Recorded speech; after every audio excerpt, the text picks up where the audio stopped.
Je vous ai toujours prouvé sur ma chaîne d'être franc, honnête, direct et surtout de rester intègre à mes valeurs de transparence. Alors, sur cette vidéo, je vais faire une critique du parcours à Monsieur Maurice Kamto et du MRC en général. D'accord. Il est important que je précise que le rôle de Monsieur Maurice Kamto n'est pas terminé. C'est très très très important. Vous devez y croire. Il est important que je précise que son rôle n'est pas terminé. Même si lui pense que ça l'est, son rôle n'est pas terminé.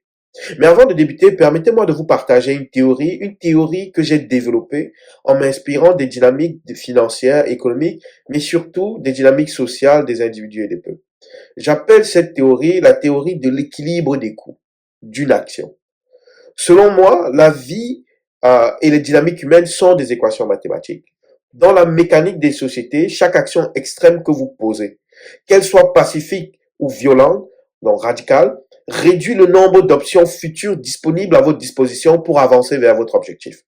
En gros, cela réduit votre champ d'action et vous limitera dans ce que vous pourriez faire à la suite de votre choix extrême initial. Tout cela en réduisant la probabilité que vous atteigniez votre objectif fondamental. Mais surtout, je vous dirais, cela augmenterait grandement les conséquences négatives de votre échec. Par contre, un choix constitué d'une répartition entre le pacifisme et le radicalisme, aux proportions dosées en fonction de votre contexte, maximisera les possibilités de choix futurs, donc plus d'options et plus de marge de manœuvre, car vous donnera plusieurs outils de pression.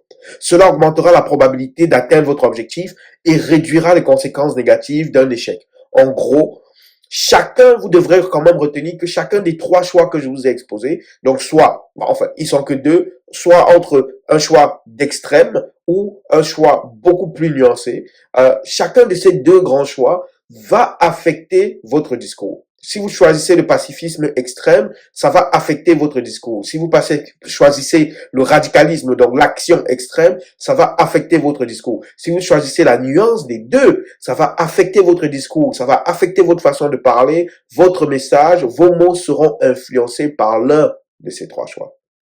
Le choix du pacifisme extrême dans un contexte de violence où la violence fait loi réduira votre marge de manœuvre et augmentera la probabilité de votre échec. Ça, je peux vous l'assurer. Et inversement, dans un contexte de paix, de pacifisme, le choix de l'action radicale, de la violence radicale, réduira lui aussi votre champ de manœuvre et augmentera la probabilité de votre échec.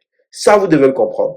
Mais dans les deux contextes, ou environnement, un choix composé à la fois d'un pacifisme et d'un radicalisme dans des proportions adaptées à votre contexte vous donnera une plus grande marge de manœuvre et augmentera vos chances de succès. Donc, par exemple, dans un contexte où la violence est loi, vous pouvez opter pour un dosage de 60% de radicalisme, justifié évidemment par vos souffrances et le fait de votre oppression que vous vivez, et 40% de pacifisme. Ou encore, vous pouvez avoir des proportions de 55-45, voire même de 70-30, en fonction du degré de violence du contexte dans lequel vous vous trouvez. Et inversement, dans un contexte pacifique, les ratios seront inversés. Donc on aura plus de pacifisme que de radicalisme. Mais l'équilibre entre les deux vous donnera une plus grande marge de manœuvre versus vous qui choisirez un des pas. Vous savez, la paix ne se maintient pas uniquement avec les discours et les actions pacifistes. La guerre ne se gagne pas de façon définitive uniquement avec la violence et le radicalisme. L'atteinte de chacun de ces objectifs, c'est-à-dire le maintien de la paix ou la fin définitive d'une guerre, nécessite un judicieux dosage entre le pacifisme et une action radicale contrôlée, une violence contrôlée. Je vous invite à bien retenir ce concept que j'ai jamais entendu ailleurs, donc je me l'approprie comme un concept que j'ai mis en place selon mes analyses. Et je vais revenir à l'analyse de M. Kamto. Alors, selon moi, M. Kamto a commis deux erreurs majeures. La première erreur est d'avoir cru que son combat pour libérer le Cameroun, le peuple camerounais, n'avait que deux choix extrêmes. Un, rester dans une initiative pacifique, quoi qu'il en coûte, qui devient une forme de radicalisme lorsque dans un contexte d'extrême violence, où tous les éléments du contexte vous démontrent que la voie pacifique seule ne fonctionnera pas, mais par amour profond, par votre amour profond pour la paix, par votre amour profond pour vos Camerounais, vous persistez à offrir à votre bourreau une réponse uniquement pacifique, vous tendez la deuxième joue. Mais même vous, si vous êtes chrétien, moi je vous dis aujourd'hui que le pacifisme extrême à Jésus a mené à sa crucifixion. Et c'est pour ça qu'il dit aux gens sur cette croix, ne pleurez pas pour moi, mais pleurez plutôt pour vous et vos enfants. Donc le deuxième choix qu'il croyait être unique et qu'il avait, c'était la voie radicale, qui était poussée par des gens comme les Kingé. Il y a encore des gens au Cameroun qui, idéalement pour eux, le MRC devait prendre des actions plus radicales. Et quelques autres opposants qui, eux, sont prêts à en découdre dans les rues avec les éléments du système RDPC, qui en fait qui a créé ce soulèvement populaire. Et je ne parle pas ici à Maurice Kamto. Je ne le connais pas personnellement. J'analyse juste par rapport à ses actions, aux conséquences de ses actions et à ses réactions suite aux conséquences de ses actions. Mais je peux vous assurer que je suis persuadé que l'option de la violence et du soulèvement populaire révulsait M. Maurice Kamto. Et je le dis au passé, mais je peux maintenant vous prédire que l'accumulation des agressions du système RDPC, de l'humiliation, de l'oppression feront en sorte que M. Maurice Kamto revienne un tout petit peu sur ses valeurs pacifiques et se radicalise un peu plus. Pas complètement, mais qu'il ne soit plus fermé à cette option comme il était avant. Parce qu'en réalité, le RDPC recherche ça pour l'arrêter. Mais, M. Kamto, l'option de l'arrêt, c'était quelque chose qu'il craignait. Sauf que si le RDPC se renouvelle, il fera face à deux options. Soit il se fera à trois, en fait. Soit il se fera arrêter, soit il mourra d'une façon tragique que le RDPC pourra expliquer, soit ce sera l'exil. Donc tout ça, et je crois qu'il en est conscient, vont maintenant l'amener à se radicaliser. En fait, ce qu'il a évité en ne choisissant qu'une option et ne croyant qu'il n'en avait que deux, soit le radicalisme pacifique, soit le radicalisme au niveau de la violence, va le mener inexorablement à accepter qu'il faut une forme de violence. Il n'a pas le choix. Et ça reviendrait à ma théorie de l'équilibre des coups. Mais revenons. Les convictions pacifistes à Maurice Kamto l'ont donc poussé à croire qu'il n'avait que deux choix extrêmes mentionnés précédemment. Et a finalement choisi le pacifisme radical. Et cela, évidemment, jumelé au biais acquis de son parcours académique et le professionnel, l'ont amené à commettre la seconde erreur. Une erreur qui découle de son choix, de l'un de ces deux choix extrêmes. Rappelez-vous que je vous ai présenté trois choix possibles. C'est-à-dire le pacifisme extrême, la violence extrême ou un cumul, un savement, un beau mélange des deux. Et je vous ai dit au départ que chacun des deux va affecter votre comportement et vos discours. Alors, le pacifisme extrême a affecté le langage et le discours de Maurice Kamto, qui a eu un langage pacifique qui apparaissait peut-être comme radical dans un contexte où la violence est loi, d'accord? Mais ce choix-là lui a conféré un langage beaucoup plus policé, beaucoup plus professoral, beaucoup plus intellectuel, moins émotif, beaucoup structuré, hein?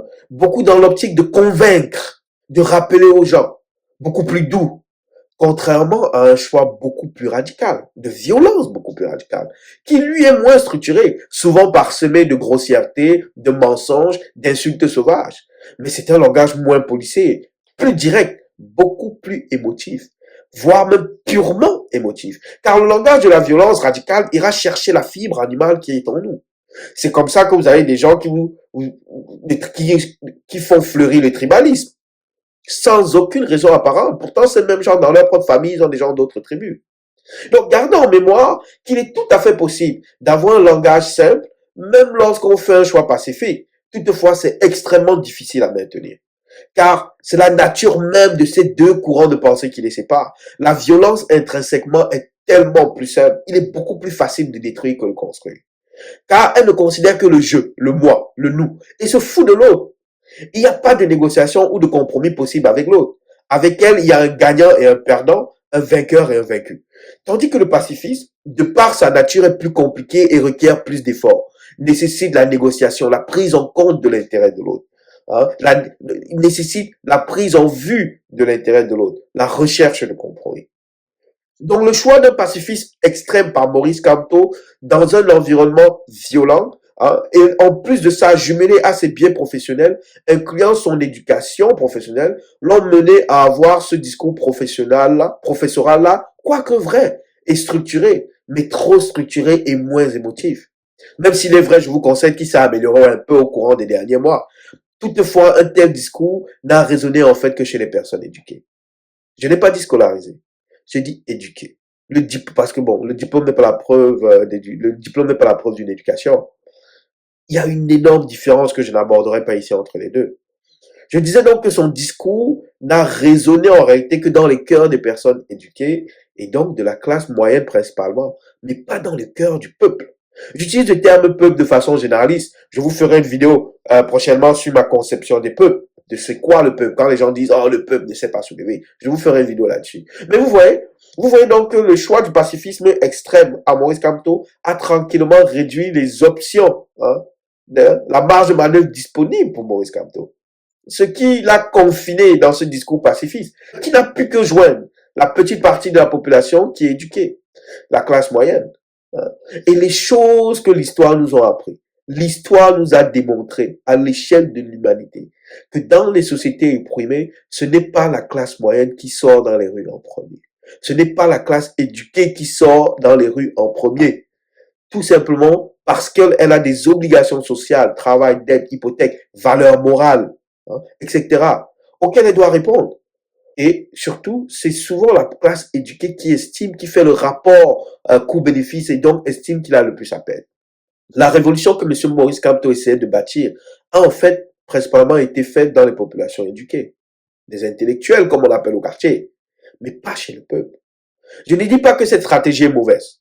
Ce que je dis, c'est qu'elle est incomplète et qu'un choix extrême vous limitera, vous confinera dans un périmètre d'action et réduira vos chances de rejoindre le maximum de gens. Par conséquent, réduira vos chances de victoire. Son discours pacifiste a résonné chez cette classe éduquée qui est importante dans une stratégie globale, mais parce que c'est elle en réalité qui va voter en général. Et primordialement, quand il s'agit de révolution, c'est elle qui prend la relève. Pire, ce discours de pacifique extrême vous oblige à tout le temps à vous justifier. Parce qu'il faut maintenir cette valeur pacifique. Et c'est un problème. Et les gens en abusent. Ils savent que vous avez raison, mais ils en abusent pour vous mettre dans un coin. Et toute chose qui pourrait être hors de la ligne du pacifisme, on va vous qualifier d'extrémiste. Et vous, intérieurement, vous allez tout de suite essayer de vous défendre pour maintenir ce statut de pacifique. Et c'est un problème. Alors que vous voyez que le discours policé, pacifique, n'a pas résonné dans le cœur du peuple. Comme les gens disent, le cœur de l'homme du peuple, ou encore le bas peuple, comme on dit au quartier. Il a été entendu par le peuple, mais ne l'a pas fait vibrer, car son discours pacifique n'a pas résonné dans son cœur. J'avais d'ailleurs fait une vidéo, il y a plusieurs mois, prévenant le MRC et Maurice Kamto de faire attention de ne pas tomber dans le piège de l'arrogance de ceux qui ont raison, car leur combat est vrai et juste. Être du côté de la lumière ne vous protège pas du piège de l'arrogance. Et c'est un problème fondamentalement humain, pas africain, humain. Et c'est justement parce que son discours pacifique n'a pas résonné dans le cœur du bas peuple que ce dernier n'a pas bougé un poil lorsqu'il a été, Maurice Kamto a été mis en prison, a été mis sur résidence surveillée, puis a été éjecté sauvagement par le Conseil constitutionnel. Un peuple qui subit la brutalité d'un tel régime, la violence d'un tel système depuis plus de 30 ans, ne veut surtout pas entendre les choses du genre « on va travailler avec les mêmes gens du RDPC qui nous ont fait souffrir » ou encore « on va changer les choses pour la paix, on va accepter de manger à la table de nos bourreaux ». Le peuple, le bas peuple crie justice. Ils veulent quelqu'un qui va leur rendre justice. Par conséquent, ils seront plus réceptifs à un discours guerrier, plus rebelle et moins conciliant. Ce peuple opprimé sera plus réceptif à un discours plus radical, car il veut rompre complètement avec ses bourreaux. Il aspire au changement radical du système. Il veut la justice. Il veut que justice soit faite pour ses douleurs. C'est pas juste une question de changement, mais justice doit être faite. Alors, Kamto aurait dû se fier à ma théorie de l'équilibre des coûts d'une action et aurait dû choisir ma troisième option, qui est celle d'un équilibre entre le pacifisme qu'il recherche et le radicalisme auquel le peuple aspire.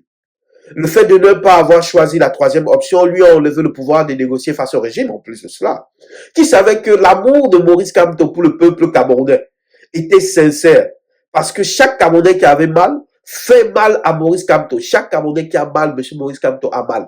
Je peux l'affirmer même sans le connaître. Et M. Maurice Kamto a toujours voulu le changement dans la paix. Donc le système le savait. Alors ce dernier, le système a su que M. Maurice Kamto n'aurait pas pu aller à l'encontre de son pacifisme. Et il ne pouvait pas trahir ses valeurs pacifiques parce que ses valeurs pacifiques sont extrêmes. Mais il n'est pas trop tard. Il faudra juste que ces deux objectifs puissent être utilisés dans un équilibre, avec un dosage adéquat qui serait approprié au contexte actuel au Cameroun. Et je laisse les gens du MRC choisir leur dosage. Son instruction comme quoi que chaque Camerounais prête ses responsabilités et choisisse la personne pour diriger le Cameroun qui leur, qui leur correspond, qu'ils jugent être la plus crédible, la plus intègre pour mettre le pays bien, en fait. Pour mettre le peuple camerounais avant les siens. Il leur laisse cette directive-là. Il leur laisse ce choix-là.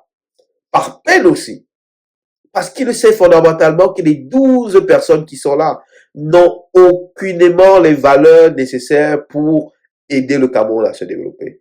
Ils sont juste là pour maintenir le système.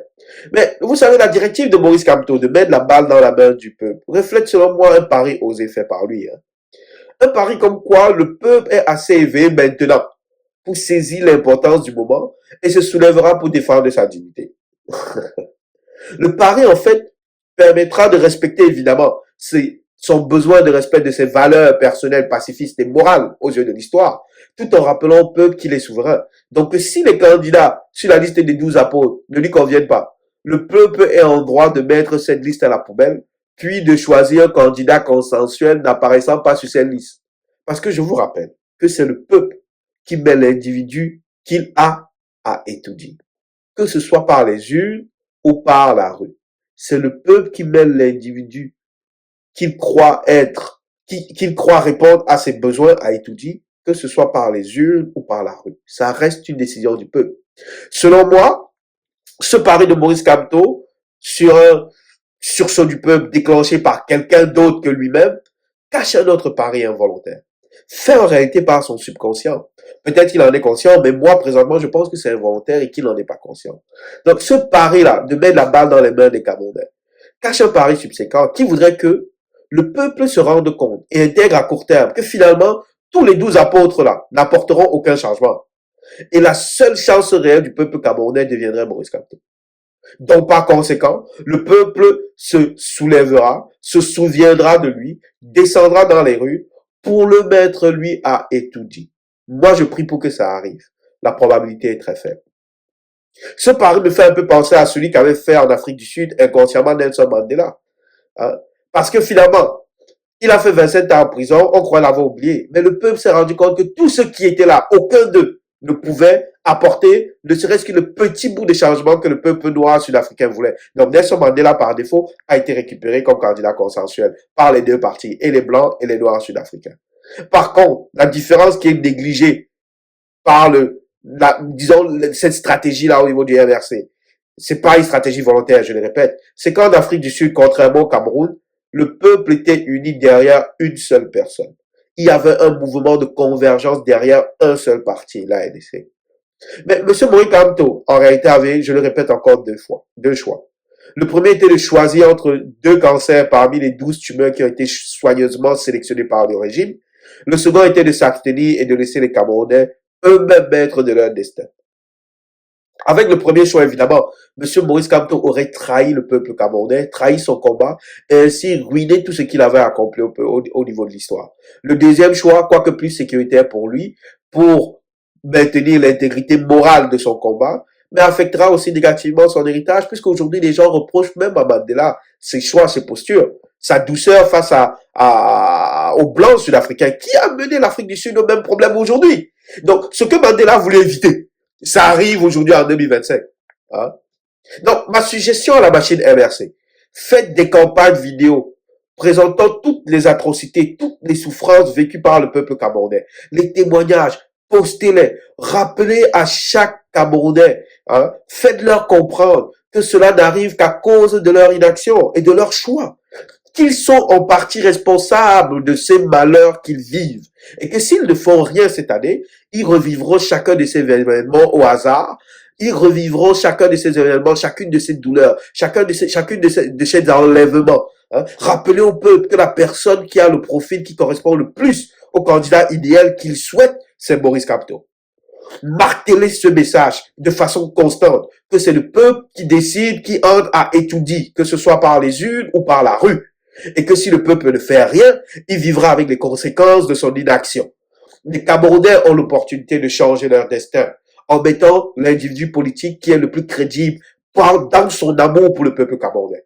Ce sera vraiment, vous savez, nous on aime, les Camerounais aiment ça dire qu'ils innovent. Hein. Vous savez ce qui serait innovant et digne d'être appelé continent, c'est si la population camerounaise sortirait comme si elle allait voter, arborant les couleurs des partis politiques, des 12 partis politiques choisis par le gouvernement, incluant même les couleurs du RDPC. Et au dernier moment, hein, dans les rues, se mettent à manifester son désir d'avoir Maurice Kamto au pouvoir. Imaginez un peu, un grand rassemblement du RDPC, 100 000 personnes, au cours duquel 99 000 personnes commencent à scander le nom de Maurice Kamto comme président. Imaginez un peu cette infiltration du peuple dans le système et qu'à la dernière minute dans les rues, vous scandez Kamto président. Ce serait un coup de maître, d'une grande beauté, d'une grande ingéniosité, un coup historique. Vous qui voulez tout le temps marquer l'histoire, même malgré que ce soit dans les bêtises, vous avez l'opportunité de le faire. Un coup historique jamais réalisé dans l'histoire des dynamiques sociales. J'espère que la cellule stratégique du MRC a ce type d'action choc en cours de téléchargement. Sinon, ce serait triste de ne pas l'avoir envisagé. Le peuple camerounais doit comprendre une chose. Le gouvernement camerounais ne peut pas vous imposer un candidat. Si vous impose un candidat, c'est pas qu'il vous l'a imposé, c'est que vous l'avez accepté. C'est à vous de décider qui va être outil et comment vous allez l'y mettre. Ce n'est pas fini. Nous devons saisir cette opportunité pour briser nos chaînes et changer radicalement le système. Que Dieu ait pitié du Cameroun.